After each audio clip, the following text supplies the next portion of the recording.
Report is a production of ZTV.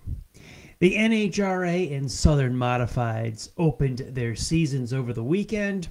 We say farewell to a pair who gave much to their corners of the auto racing world, and a top fuel star is born. Welcome to Speedway Report for Monday, March the 15th, 2021, from the shores of Lake Norman in Race City, USA, Mooresville, North Carolina. I'm Patrick Reynolds, and thank you for joining the fastest half hour in racing.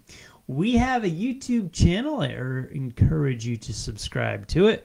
We can always use more folks on our junk mail. No, seriously, just our podcast being put in your inbox. We wouldn't want you to miss an episode now, would we? You would miss all the exciting results that I'm about to tell you, like the Victory Lane lap from the early St. Patrick's Day Eve days of races. Let's jump back to the southwest corner of the United States. NASCAR's National Series of Xfinity and Cups shared a doubleheader in Phoenix. Sunday's Cup race was won by Martin Truex Jr., his first ever win at that racetrack. Saturday's Xfinity Series run was taken by Austin Cindric. ARCA opened up the weekend on Friday. Grandson Ty Gibbs was the winner of that race. Now, the NHRA finally got their season underway. Remember when they used to kick off in January or early February at the Winter Nationals in Pomona? That's in California. We all know the drill there. We've been pushed out to the glorious state of Florida, where we've seen a lot of racing so far this year. NHRA opened up with the Gator Nationals in Gainesville. Oh, what a run we had in Top Fuel. Josh Hart ran a 382 to defeat Sean Langdon. Josh Hart, this was his NHRA professional debut. Won in alcohol ranks before, jumps up the Top Fuel, first ever start, runs the ladder, picks up the Wally for Top Fuel. Josh Hart, woo, boom, mic drop and away. In funny car, J.R. Todd won over Robert Height. In Pro Stock, Greg Anderson beat Roy Coughlin Jr. in the final. And in Pro Stock motorcycle, Matt Smith won over Ryan Oler. World of Outlaw Sprints got back in action. They had some neat stuff happen with their series lately. Had a West Coast, California, Southwest area getting ready to race. Several of those events were shifted and postponed from COVID. So they went to Columbus, Mississippi on Friday night. Sheldon Houghton's child won the A main. And Saturday in Monroe, Louisiana, David Gravel took the checkered flag. They were in Florida last weekend, so it's cool that they've been able to shuffle the schedule a little bit, cancel some events, postpone others, but even more props to these tracks that have jumped in to try to fill the gap on a short notice and bring in the Outlaws. And all the crowds at these races have been spectacular and outstanding so far. It's good to see folks supporting the short track world, including the Southern Modified Auto Racing Series in Asheboro, North Carolina, Sunday afternoon, 99 laps, big money. Matt Hirschman comes down from Pennsylvania, wins the race with a last lap pass of Burt Myers. The crowd at Caraway Speedway yesterday really resonated with years past, where we've had some pretty stout crowds. This place in the 80s and 90s, even back 70s, 60s, known as a jewel of short track racing. Not so much in recent years with inconsistent schedules and racing, but the crowd sure showed up yesterday. Way to go, race fans. Caraway Speedway had a very healthy crowd for yesterday's modified race.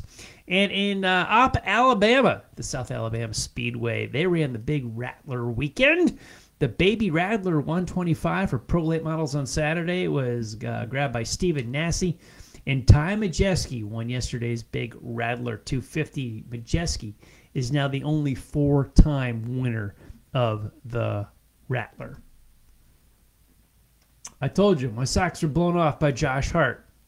Top Fuel rookie winner. Who does this? Who shows up to their professional debut and wins just bang out of the box like that? We've heard of and I love this story. so many underdog winners. An underdog winner we had with Michael McDowell winning the Daytona 500, but far from a rookie. He had several hundred Cup Series starts. I'm thinking in the NASCAR equivalency. I mean, let's stick with NHRA for a few minutes here. And this hasn't happened in 20 years, where a driver made his debut in the Nitro ranks and went on to win first time out. Josh Hart does it.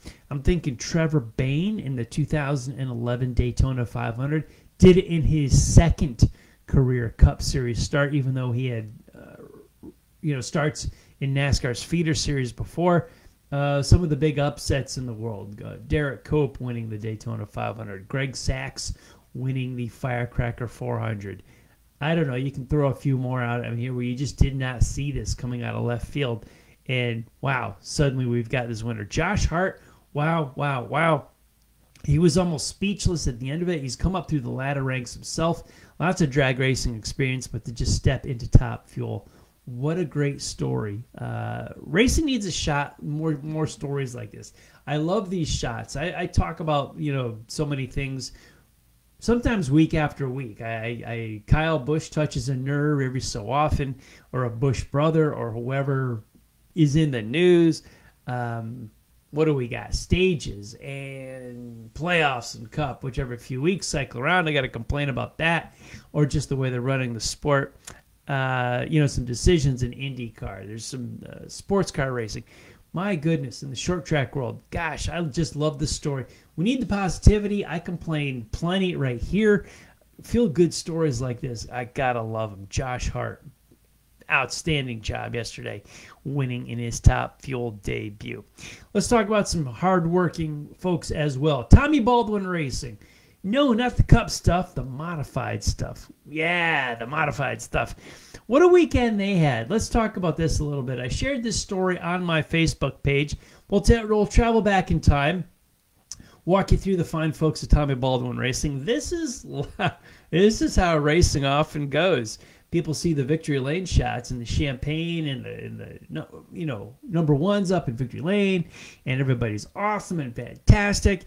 And boy, I want to be a part of that. Here's what racing was really more like more often than not. We just don't hear about it all the time. So Tommy Baldwin's got a pavement modified. You know him, his family history from the modified ranks out of Long Island. His father, one of the greats, one of the legendary names in modified racing coming from Long Island.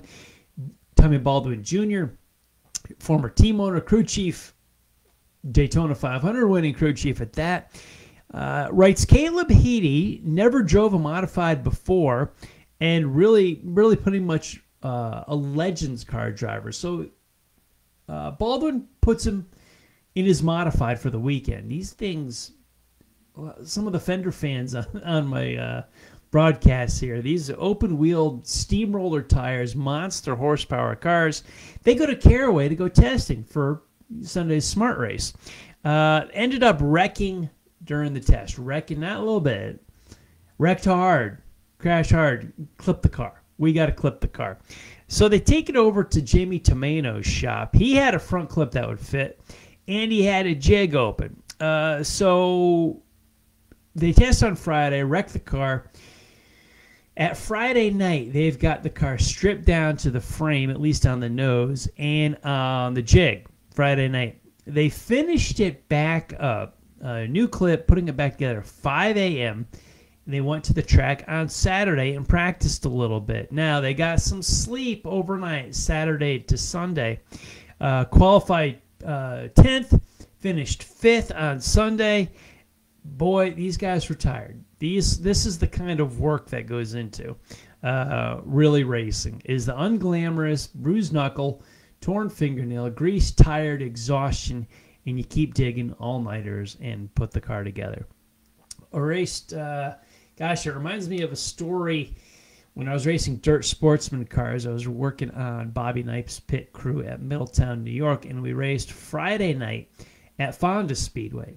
And there was I think it was a monthly sportsman series that we competed in at Fonda on Fridays, but we were running every week at Saturday.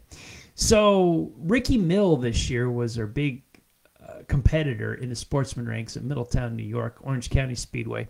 And he wrecks hard at Fonda on Friday night. Well, same type of story. Front clip's bent. They got to bend the front clip. So this is Friday night. So they load up, and I can't remember what kind of car they had. It was an Olson, a Tinio, a Troy, or whatever it was. They load this thing up. They front clip it all night. Don't sleep all night Friday. It's Saturday. We're not even sure. I'm with Knipes' crew. We pull into Middletown. We don't even know if Mill's going to show up, if the car is too badly wrecked or not. He was our chief rival when it came to trying to win the Sportsman Championship that year and winning races. We're talking 91, 92, something like that. Well, Sportsman just ran a feature that night, as was usually the case, but modified and small block street stocks or preliminaries come through.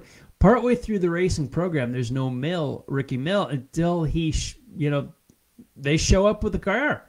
They worked all night. Stan Jablonka owned it. They front clipped the car. You got to take the engine out, do everything, replumb the brake lines. Gosh, it was so much work for these guys. Everybody's got bloodshot eyes. You're talking about 9 o'clock on a Saturday night. They've been up, I don't know, since probably 6 a.m. Friday morning maybe. They show up, and that car is spot on, fast, and good, and they won the feature that night. And just so tired, walking zombies, but they did it. This is the type of short track stories that are just legend and lore, and you just don't read about these in the press releases and the stats and the numbers. You look up, Racing Archive race results. It tells you the numbers, but it doesn't tell you the story. I remember Ricky Mills' story and Stan Jablonka's story from 30-something years ago, and I thought of Tommy Baldwin Racing this past weekend with their modified 5th place on Sunday at Caraway Speedway. Coming up in the short track world, the Bristol Dirt Nationals are this weekend as they get ready for some short track racing, some late models, some UMP modifieds, the NASCAR National Series. They're making a big splash on dirt in Bristol in a few weeks. Early April, we're going to get the World of Outlaws in Bristol. But as we do this show live on Monday night this coming weekend, we're going to pass St. Patrick's Day, middle of the week. We're going to get to the weekend and the Bristol Dirt Nationals for those grassroots short track racers are going to take place. I'm interested to see how the surface holds up, what kind of dirt they use, how racy it is. It's going to be pretty neat. Not saying it's going to be good. It may be excellent. I'm just saying it's going to be pretty neat to see. Remember, they did this 20 years ago. The critics of this, there are valid reasons to be critical about this, but this is not the first time. Don't be shocked. They did this with the World of Outlaws and late model ranks 20 years ago. It's been done at Bristol before. Now, we lost a few good men this past weekend. Salvatore Tinio, the 44 on the NASCAR Whelen Modified Tour, winning races with Bobby Santos behind the wheel. Sully passed away this past week. Just shocked and saddened the Modified Tour community. There are a bunch of great folks, and I can speak from my days, as I told you the story on dirt with Bobby Knipe years ago. On pavement, they're just as tight in the modified world. This becomes like a traveling family together, and they lost one of their own. Tinio Racing, gosh, my hearts go out to you guys with the loss of Sully this past week. On a more national scale, in my neck of the world, of what I do now in racing, we lost Murray Walker in his 90s, F1 commentator, iconic voice of the world of Formula One. Made his debut on the F1 radio broadcast back in 1949. And he was in his 90s when he passed away. If you don't know Murray Walker, think in the United States along the lines of Chris Economaki. Think along the lines of Ken Squire. Think along the lines of Bob Jenkins. One of the iconic voices, knowledgeable guys that can paint the picture, tell the story, or in television rather, you really want to put the caption below the picture of the TV screen of what you're seeing. Radio, you want to paint the picture. In television, you put the caption in there. Murray Walker, gosh, he did it too beautifully. It was a work of art. I'd known who he was. I had listened to his voice. It's an iconic sound of mine. When I heard Walker had passed, I actually wanted to make sure I remembered who it was, and it was. It was the voice that I knew for so long. So many calls from him. The great battles of Ayrton Senna, Alain Prost. So many good ones over the decades. Just remarkable guy. He was that iconic voice. I'm going to call him like my Ken Squire here in the United States. I grew up, and that was the voice that told me the story. They described Walker as high octane, and I'll call that with Ken Squire, kind of like a high octane, definitive voice, lots of energy. There was the saying, I can't take credit for it, but Ken Squire could read a phone book, and I would listen to him read it. Murray Walker had that type of style and commentary over the Formula One airwaves. I'll miss him. He obviously hasn't been a regular for quite a while, but man, could he paint a picture and talk about it. This is fantastic. I don't do a Walker impression, but that was his cliche line. It wasn't a cliche line. Signature line, we'll call it. Good dude. If you get yourself a chance, if you're killing some time this week on YouTube, just pull up some random, there's so many videos put together. Murray Walker's greatest calls, sayings, greatest moments in Formula One. Oh, you'll know the voice. You'll know the style. Walker, great F1 commentator we lost this past week. And, well, you know what? One of the voices I always admired, Bob Varsha and Dave Despain, they used to co-host, what was it? Motor Week Illustrated. Saturday afternoons, 5:35 on WTBS. We remember that show and these guys with this show right here. And our Racer of the Week. Several good ones. We thought about it, and I just came back to our lead story tonight without much delay. Josh Hart is going to be our Racer of the Week, winning in his NHRA Top Fuel debut. First time out, moving up from the alcohol ranks. What a story, what a drive, what a performance he did this past Sunday in Gainesville, Florida. In between our broadcasts, keep up on the world of auto racing with SpeedwayReport.com. This show and all of our past ones are on the site. We've also got some racing articles to read. Rhonda Beck is a great contributor of ours, along with some other folks on there. I've got some ones from a while back, but please feel free to download a podcast. We're getting close to warmer weather. We just changed the clocks. Spring is on the way in about a week. That means road trips. That means you're going to need something to pass the time. You need a Speedway Report podcast. Go to SpeedwayReport.com. Where else can you find them? On Facebook, on our Speedway Report with Patrick Reynolds page, and on Racers Reunion Facebook page. On Twitter, you can find us at Speedway Pat and at Speedway Report, and at the forum at RacersReunion.com. And what did I tell you to do at the top of the show? That's right. Subscribe to our YouTube channel because our shows are there as well. Big thanks to everyone that joined the Facebook Live feed and the conversation during the show tonight. I want to thank all of the military, past and present, for the freedoms we enjoy as Americans in our daily life, including the simple things like bench racing right here on a Monday night. Freedom is not free, and a veteran paid that bill for us. To all of the men and women who are defending freedom and watching Speedway Report, you take care of yourselves and come home soon. A special salute to the teachers, school staff, firefighters, police officers, and paramedics in our own communities. They are quiet and modest heroes every single day. God bless and thank you. You've been watching Speedway Report from the shores of Lake Norman in Race City, USA, Mooresville, North Carolina. Please like our Facebook page, Speedway Report with Patrick Reynolds, and follow me on Twitter at Speedway Pat. Now, on the Drag Racing List Facebook page at the top of the hour in about 10 minutes, we've got Drag List Live coming up. Bill Pratt and John Bachman will take you through, so head on over to the Drag Racing List page. Now, I'll be back live here on Facebook. It will be March the 22nd. We're going to talk about the 12 Hours of Sebring, NASCAR's National Series in Atlanta, Georgia, and World of Outlaw Sprint Cars in Texas. Thank you all for watching. Happy St. Patrick's Day this week. Cheers. You take care of yourselves and take care of each other. And I'll see you all next week.